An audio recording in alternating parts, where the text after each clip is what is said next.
isa rito yung short period of preparation. Alam nyo naman ho, meron tinatawag na individually, rusty ka, and as a team. Iba yung kinakalawang ka as a team.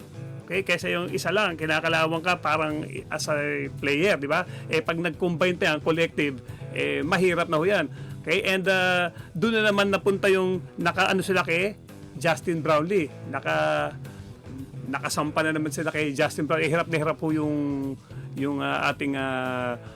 ating player, yung ating import, no, si Justin Brownlee. So siguro magiging adjustment na nakikita ko, okay?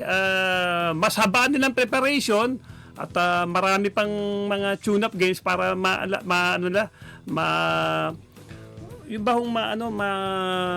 gumanda ang karakter, gumanda ang teamwork nila.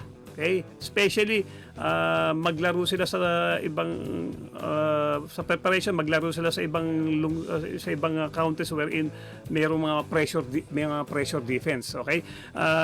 Isa rin nakikita ko yung babaw sa point guard position. Siguro magdagdag sila ng isa pang point guard to relieve Scottie Thompson. Iba ho talaga yung medyo dalawang nagpapalitan na solid na solid.